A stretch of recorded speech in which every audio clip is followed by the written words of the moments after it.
Welcome back to the New Indian Express's ThinkEDU Conclave 2021. As we step into a new normal, we talk about the lessons we need for this new world.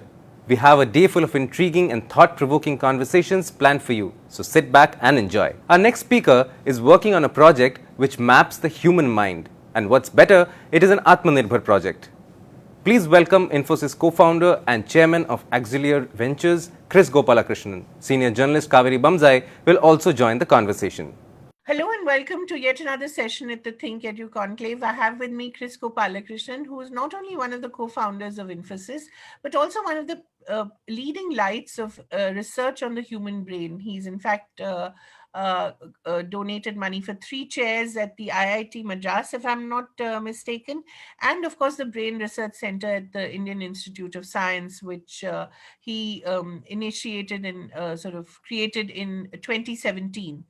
So it's been about 4 years since that center came up. And the focus, if I'm not mistaken, was on aging and to understand how the human brain ages. What have the learnings been so far? And of course, then we'll talk about artificial intelligence because that's really something that the world seems to be quite concerned about, and rightfully so. So, what are the learnings that you've had so far in all the research that's been done? So first of all, Kaveri, thank you very much. Thanks to the new Indian Express Group for inviting me for this very interesting session and topic, a topic that's very dear to me. Yes. The Center for Brain Research is established around 2015, so it's now about actually 6 years. Okay. Since the center was established. It took a little bit time to understand, what or come up with what needs to be done. And the two major programs that the center is involved. One is longitudinal study of 10,000 people over 10 years. These are people in Srinivasapura village in Kolar district, and people around 45, 50 years of age, and to see how they age. And so we are collecting their health parameters, their brain and cognition parameters. We are taking MRI data. We are also taking their DNA sequencing data, and to see how they age over the 10-year period. And if they develop some, let's say, disorder, then we go back and study the data to see whether we could have detected it early. Right. Were there some early biomarkers. This data is probably the first data set that we will have of Indian subjects over a 10-year period, looking at their brain function and things like that. So it's in that sense very, very important data. We are in the, this whole thing kicked off in 2017, as you rightly said, this longitudinal study. And so we are in the early stages of starting to get enough data to look at any trends, etc. Um, there is also an urban cohort. So this is the rural cohort, which is being also tracked. And one thing, which came out, these are of course early observations, was that it was felt that stress levels in rural areas would be lower, and hence strokes would be lower. But to our surprise, we found that stress levels are same or similar in urban cohort and rural cohort, and incidence of stroke seems to be similar. So anyway, these data points will have to be analyzed, but these are the kind of inferences that we can now start making from the data that we are collecting. Of course, the cognition and the brain function will also be studied in detail. The second program or the project the center is doing is mapping 20,000 DNA sequences of Indian subjects, or mapping DNA sequences of 20,000 Indian subjects. This is a Department of Biotechnology sponsored project, of which Center for Brain Research is one of the participants. And the reason for kicking this off is that again, when you need to look at uh, genetic data, understanding Indian subjects. We need large databases, and we found that no laboratory in India had such large databases. At most they would have 500 or 1,000. Right. So let us collect all these labs together, create a central repository, Mm. and that's the genesis of this project. This will also be used to probably create a chip which can accelerate and reduce the cost for DNA sequencing of Indian subjects. So Right. these are some of the uh, plans for the Center for Brain Research. Right. So there's quite a bit of concern about the kind of information, the kind of data that the big four, the GAFA as they're called, have about the world, and especially India. We're big users of whether it's WhatsApp or Facebook, perhaps their biggest market. So is there a concern? That concern, is that valid? In fact, someone recently even went so far as to call us the biggest thought laboratory in the world for these four big companies, and how Facebook alone maps something like 6,000 parameters of every individual. So where are we headed in terms of these machines knowing us better than we know ourselves? A very important question that we need to ask, we need to have an answer to or a strategy to. Right. Clearly, machines know more about us than we know ourselves because machines collect, they organize this data, and then they can run algorithms on a particular individual's data, but also population level data. So you can compare one individual versus all other people, compare, let's say, Indians versus other ethnic communities, Right. or male versus female. So population level studies can be done. And and one, this data gives you so much information about the person and how to influence that person. Hmm. So unknowingly we can be influenced to buy stuff that we don't need. Unknowingly we can be influenced to vote in a particular way, or think in a particular Yeah. way. It can influence us without us even realizing that we are getting influenced and things like that. And What is that's called the, brain hacking these days. yeah, in some sense, so Yeah. that's the the the dangerous part of having so much data and things like that.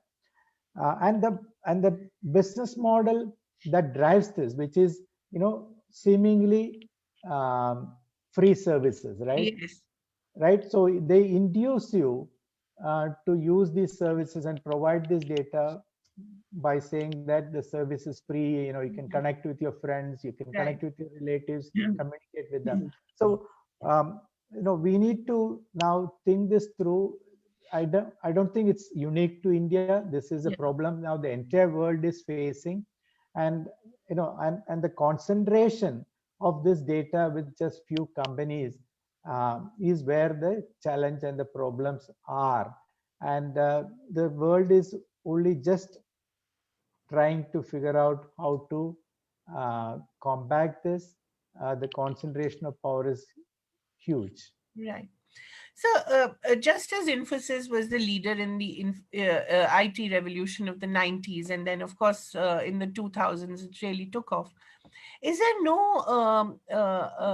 is there no one out there, because you deal with so many young startups as well? Is there no one out there? Is there no idea out there that can become the next big Facebook, but for India? And where we can sort of compete with these four big companies, but on our own terms. And what would these terms be? There is also the concern that this artificial intelligence, because it's based on Western models, is perhaps skewed towards what is called Western values. Is that something that's also a concern? And can we in India uh, create our own Facebook, our own Googles, our own really big behemoths which collect data, if data is the new oil, which it is? So there are so many questions in what I know, sorry. you have asked. First of all, the information technology industry itself is very, very varied.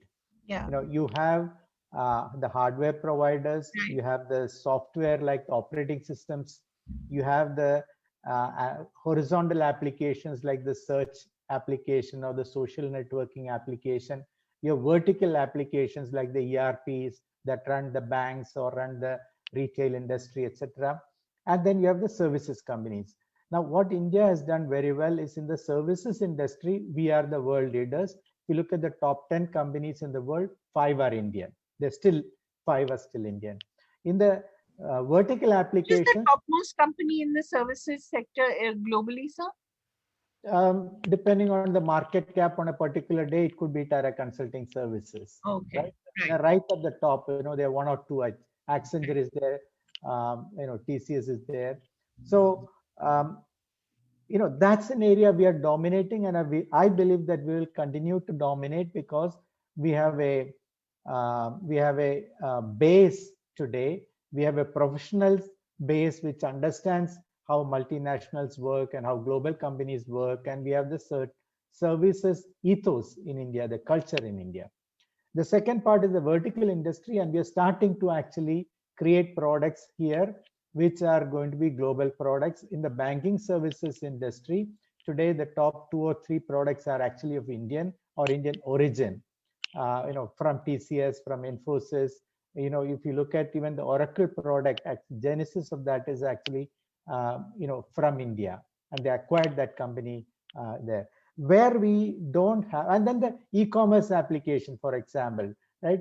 In the payment applications. So in vertical applications in SaaS, etc., Indian companies are starting to dominate and create unicorns. We believe that the number of unicorns will become 100 pretty soon. This year we are looking at 50. And when it comes to that size, you will have significant companies coming out of India.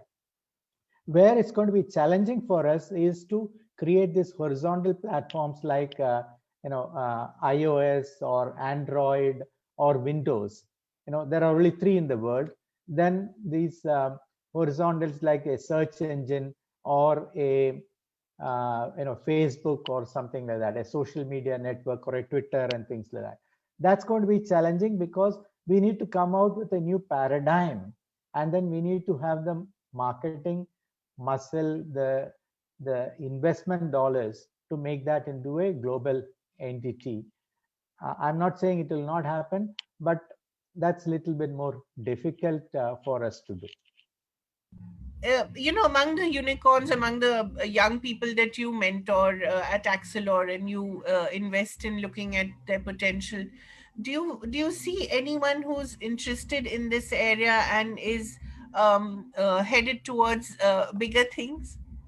Well, Geo is supposedly coming out with its own devices, its own operating system, its own social media solutions, etc. So hopefully, we may have somebody from India sort of dominating at least one market, which is the Indian market, which is 20% of the global market. Right, The other area where I'm actually quite optimistic is gaming right.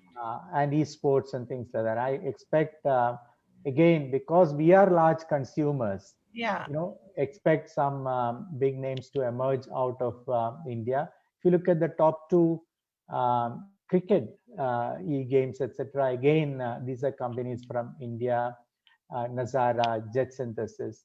So, it is possible that we will have some global companies coming out of India in some of these new areas. so what are the things that we can do at an individual, at a corporate, and at governmental levels? Again, three questions, I'm sorry, to sort of retrain our brains to adapt to this new world. Yuval Noah Harari's often talked about the whole idea of knowing ourselves. We also now have to know ourselves better so that we can compete with the machine, which knows us so well. What can we do to at these three levels to do this better, to play this game, this global game better? First and foremost, we need to have sufficient capacity and capability in this new area of AI, machine learning, knowing that technology, how to use that technology, um, you know, contributing to the development of that new algorithms, etc. That's the first aspect, and the hardware infrastructure necessary to run these run these algorithms, because they require really high performance supercomputing infrastructure and things like that. So that's the first aspect of it, and we are starting to invest in that. We are as a nation talking about the need to uh, create capacity and capability in AI, including research, so that we can come out with new algorithms and things like that. The second part of this is data, right? Now, data, we definitely generate huge amount of data, but who owns that data? I believe the ownership is clearly, ours, because the data belongs to us, but it is not stored by Indian entities. It is actually collected and stored by uh, entities outside the country, and we need to figure out how this data is available for our researchers, our startups to play around with and come up with new solutions and things like that. The government is looking at policy around data, looking at localization requirements. So even if it's collected by a foreign entity, it's made available locally. Government is, our own committee has recommended that, the non-personal data committee has recommended that, this data must be available for research as well as for innovation, should be shared for innovation, etc. And the third aspect is both capital and human resources. So we need to train enough number of people in these new areas, create an excitement in getting into these areas, and the capital required to invest. See, uh, sometimes we forget that the capital is anyway coming, so why do we worry? But what happens is, if that capital is foreign capital, these entities, these unicorns, become actually foreign companies. Ownership becomes foreign. So domestic capital, Indian capital, must actually come forward to own these entities and invest in these companies and keep the ownership Indian. I believe so. Are you hopeful of that, sir? Well, I'm very, very optimistic and hopeful about these things, because, see, we have seen significant changes, right, in India. Where did a Flipkart come? Of course, Yeah. today it's owned by Mm. Walmart, but where did it come from, right? India only. Right. We're talking about 100 unicorns, right? So I'm very optimistic about these things, but uh, you know, this is only the beginning, and we need to um, create a positive virtuous cycle. What I mean by this is, you create new knowledge, you create innovative companies, you make them, scale them up and become very large, create wealth, and that wealth then gets invested back into research, creating new companies, and you create a positive virtuous cycle. This is how the Silicon Valley works, the capitalism works, etc.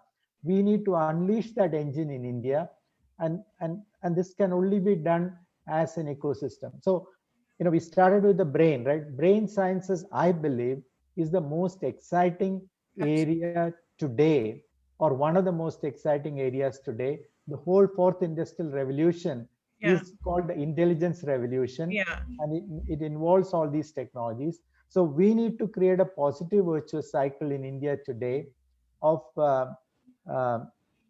research, innovation, entrepreneurship and startups, uh, wealth creation, such that that wealth creation gets invested back. We need to excite and motivate our youth to actually focus on some of these areas, ask these questions about what are the advances in brain sciences, and how can we leverage these to solve new problems or solve problems in new ways, and then create this positive virtuous cycle.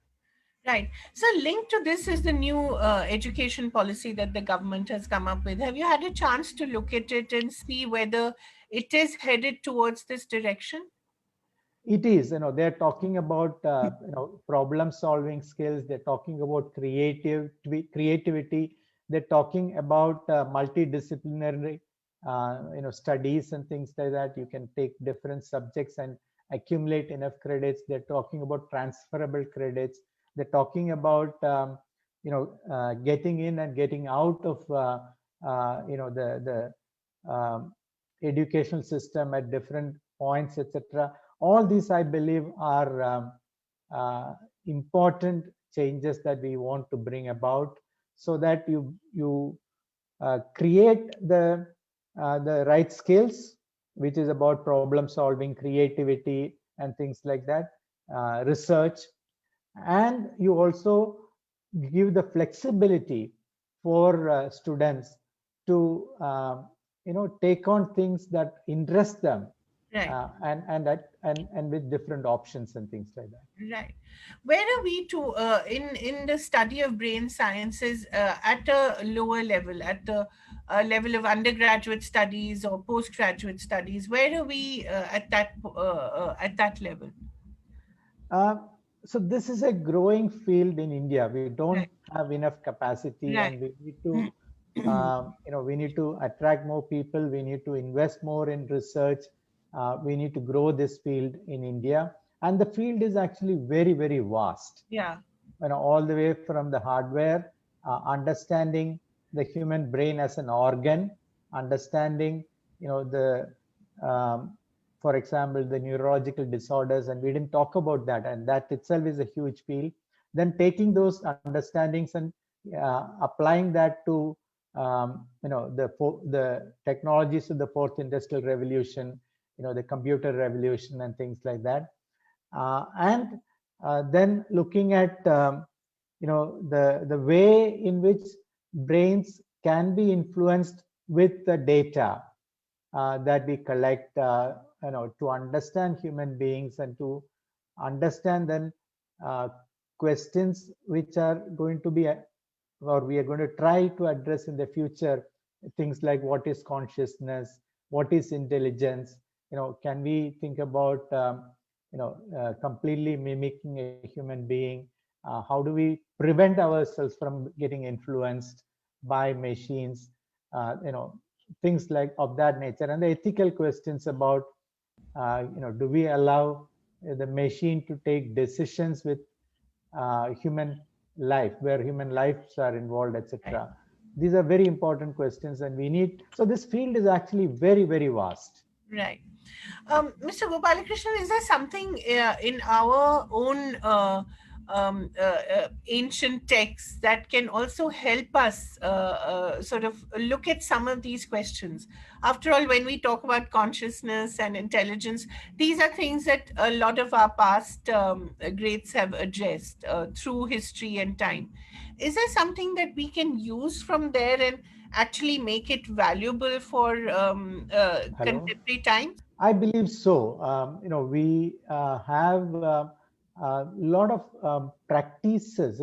See, I see the difference between what we have in India and the knowledge that we have in India Right. and the Western knowledge. The knowledge in India is based on from practice to the lab. Right. We have several practices, and now we need to understand why we do certain things and why it works, right? Yoga, for example, or meditation, right? Why it works, now we need to understand. Whereas the Western world is, you actually experiment in the lab and then bring it to practice. So lab to practice. So we have a lot of ancient knowledge. We know that many of those work, and and and and and, and I think the beauty of yoga and meditation is that it allows us to control the mind. There is nothing in the Western science that allowed people to control the brain other than medicine. Whereas here we train ourselves to control our brain. So there are things that we need to take from our ancient knowledge and modernize it and bring to the lab so that we can understand why it works. That's one aspect. Now, Right. the second aspect is the philosophical aspect. Yeah. See, Western civilization or Western knowledge systems are all about the individual being the paramount, Right. right? Whereas in the Eastern philosophy, we think society comes first, Right. the group comes first, and the individual is subservient to the society. And Right. so peace, harmony are more important than sometimes individual freedom. Right. So, the understanding of both these, the differences, what is good about each of these, and marrying these two, I think will also be very, very important to think about the future.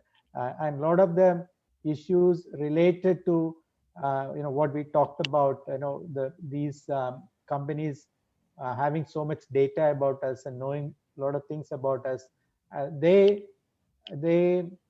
actually talk about individual freedom is very important. We Yeah. say, no, the harmonious society is also equally important, or maybe sometimes more important. Right. And this, I think, will have these debates will have to continue. Absolutely. But I mean, let's start those properly. I think that's what we need to do. We need to seriously engage and inform ourselves too. There's not enough information out there, do you think, among the leaders of corporate and political India and civil society? Is there enough information out there to engage in informed debate? See, there is actually, it's just that not many people are engaged in this. Right. We are only starting to invest in research, right? Right. As businesses, as philanthropists, government has been investing in research, and government is a primary investor in research. Right. We need to now have industry and philanthropists invest in research, and I'm trying to encourage them to do that. And that's how the discussion and debate and knowledge systems are created. And we need to scale these up definitely in India, because these are very, very important questions for the future of not just India, but the future of the world. Indeed, you have somebody like Jack Dorsey of Twitter who practices Vipassana, so he perhaps is using the best of our tradition to, inform his practices as well. It's interesting. And we ourselves perhaps have lost out on that somewhere. It's an interesting thing, no? Yeah. So the interesting thing here is we still don't actually look at the science behind it. There Huh. are a lot of Vipassana practitioners in India, Yeah. but we need to bring the scientific timbre and try to understand what is the science behind it, why it works, etc., and demystify it. Yeah. We keep it as a mysterious thing still, and I feel, Yeah. You're right. We still so think that's of the it difference. as partly mumbo jumbo, that, but it has obviously tremendous benefits, and we've seen that in so many people in so many cases. Can we talk a little about the neurological disorders, which we completely skipped? Could you tell us a little about what we are uncovering? So, the opportunity here is to understand how, as the brain ages, we lose some of our mental capacities and Yes, that's capabilities, true. and and and and understanding that is very important, because we are all going to live longer, Yeah. right? If you look at the data, it shows that average uh, longevity is increasing, and Right. and it's also seen that because of our lifestyle, and this is the challenge, because of our lifestyle, people above the age of 65 develop, maybe 1 in 5, 20% of people develop some kind of uh, disorder, dementia, Right. etc. We probably write it off as aging related Mm. forgetfulness, etc. But some of those people may have actually medical conditions that need fixing, etc. So understanding these are very, very important. And again, we don't have good data. is the incidence of dementia, Alzheimer's, Parkinson's same or lower or higher, right? We are increasingly seeing that lifestyle diseases like hypertension, Right. diabetes are higher in India because again, our sedentary lifestyle, food habits, etc. Now we need to fix them because they also trigger Right. stroke and dementia and things like that. So, we need to understand this whole thing if you're going to live healthy longer, if you're going to reduce our disease burden. And then, we need to then figure out, can we actually find cures? Hmm. And this will be a contribution to the entire world, because the entire world does not have a cure for Alzheimer's, for example, Right. does Right. not have a cure for Parkinson's disease. So Right. this is something that we can provide to the rest of the world. Now, if the incidence is lower in India, and Right. then we find out that it's because of our spices, or we Right. use turmeric and things like that, and Yeah. it's supposed to have some benefit to the blood and circulation, the brain, etc. If that is so, then this is something again we can contribute to the rest of the world.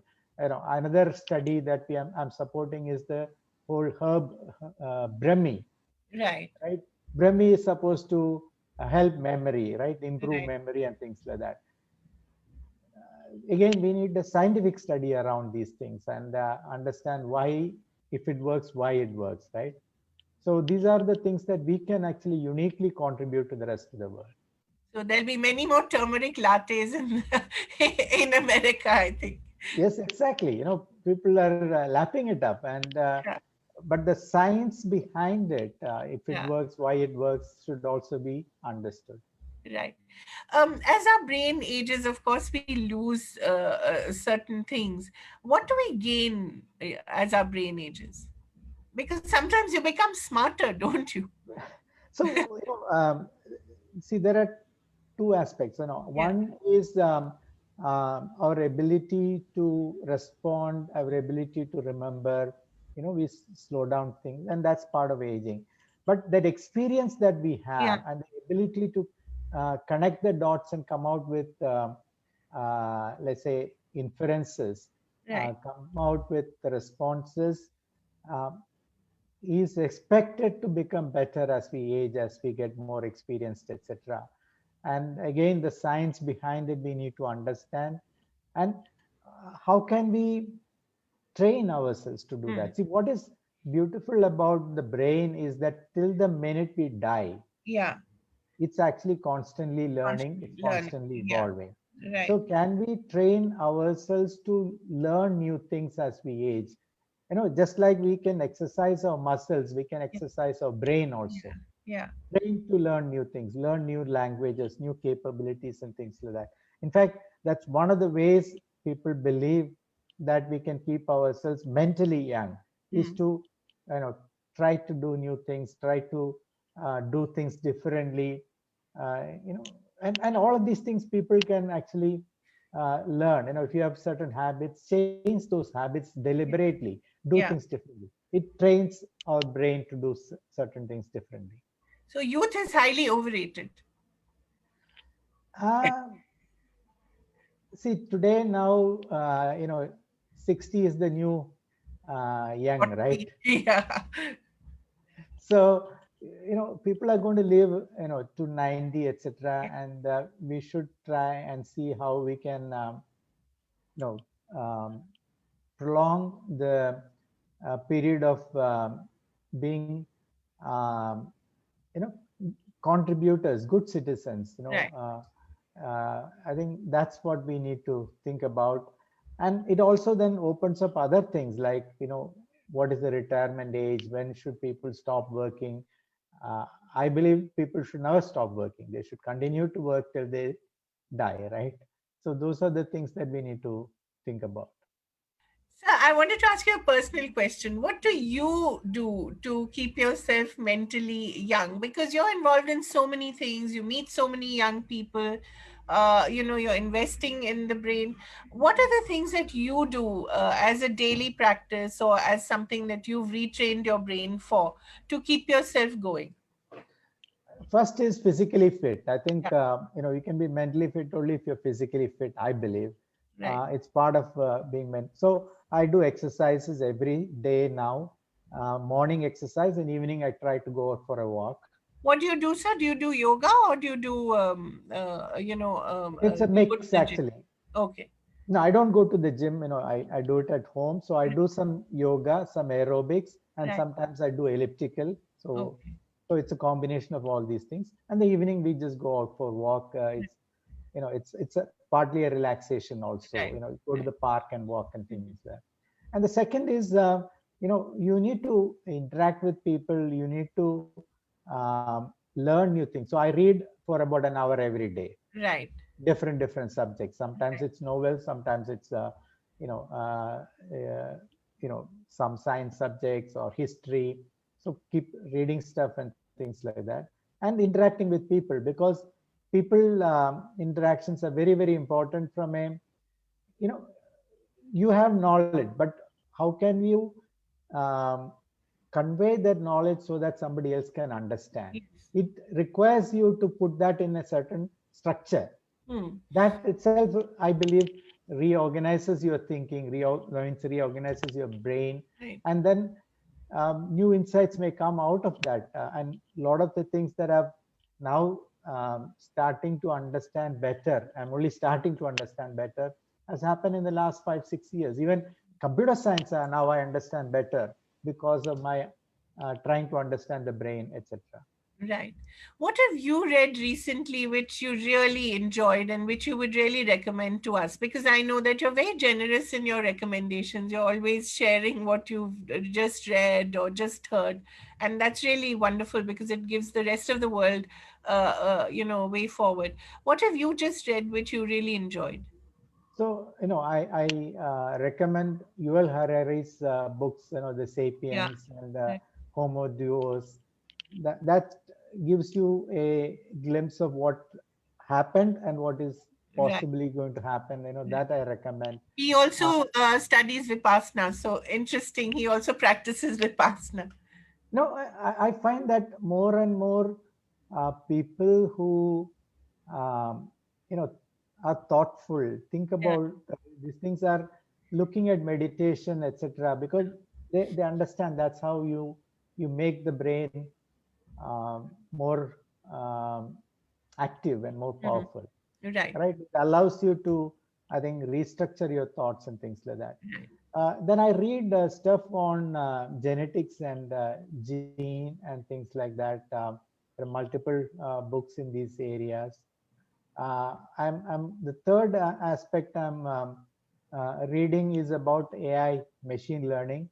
The latest, it's not a book, it's the massive report the US has come out with, Okay. just released. It's about 750 pages. It's a Oof. government report on what US needs to do in uh, AI, machine learning, the fourth industrial revolution, the new Right. technologies that are emerging to retain their leadership position. It's a Right. fantastic document. I just started reading it, and I recommend you. I'm trying to think about how can I give you a pointer to that. Actually, it's about 750 pages. It's a national security committee that has been created, Okay. Right. and the report was just in February released. Okay. So I'm sure if I look it up, I'll find it. So just one last question before going. We talk so much about the India-China rivalry. The real rivalry is also in AI. China is far ahead of us, isn't it? How did they manage to do that in the last 10 years and we sort of, lost the plot somewhere? So they had a strategy around AI machine learning 10 years back. Mm. We are starting to build a strategy. So we are Right. kind of, behind in that. Even the US has admitted. And if you look Yeah. at this report is all about how US can regain that. Right. And the way you can regain is investing in research, investing in people, investing in entrepreneurship and startups, because these are the companies that create the products and the services, Right. and government working together with industry and academia to develop and execute this strategy. It can be done. I strongly believe that it can be done and it must be done. We're starting to do that. We need to um, be at it, and we need to take the time and the effort and the resources required to make that indeed happen. I am confident about our people, right? So what we now need is the systemic response and the resources that are required and the focus that's required. Right. Then we can do it. Yeah. So, is there any leader in this field, independent, attached to a university, whom you really track and whose ideas you look forward to in India or the West, in AI and the brain? Someone whom you follow? Well, there are multiple people. When you look at the science and the machine learning, Jeffrey Hinton and people like that are the scientists behind that. Of course, most of these people are now either with Facebook or Google or Microsoft or Apple. They've you know they've recruited all these people. Um, then you look at reports such as this. There is a very good report which China produced 5 years back. Right. By 2030 they wanted to be dominating in the area of AI and machine learning. And they gave responsibility to industry, they gave responsibility to academia, they put money behind this, they attracted the best people from outside the country to come to China. So they did a lot of things to make it happen. um, it just it just requires us to um, I think we need to focus on this. See, just like we're focusing on space, Yeah. right? And we are a leader in space, Yeah. right? So just like that, I think we need to truly believe that this is going to transform, impact all our lives, and then we need to set specific goals and targets and put money behind it and make it happen. Right. Is there anyone in India whom you would recommend one follows in this area, sir? Professor Kamakodi at IIT Madras is one person who's knowledgeable, who's trying to work in these areas. But, it's not just an individual, right? We need that complete system behind him. Like your center. Yes, we need multiple of those centers. Yes. We need large researchers. We need large number of startups, and we need money. Right. Thank you so much, Mr. Kris Gopalakrishnan, for informing us. I think it was a fascinating discussion. There's so much to learn about ourselves and about our brains, and it was a real pleasure to talk to you. Thank you very much for talking about mapping the human brain. Thank you very much. Thank you. Thank you. Did you enjoy that session? We hope you did. You can connect with us on Facebook, Twitter, and YouTube. If you want to check out the entire schedule and other sessions, log on to eventexpress.com, newinexpress.com, or edxlive.com. Thank you for watching.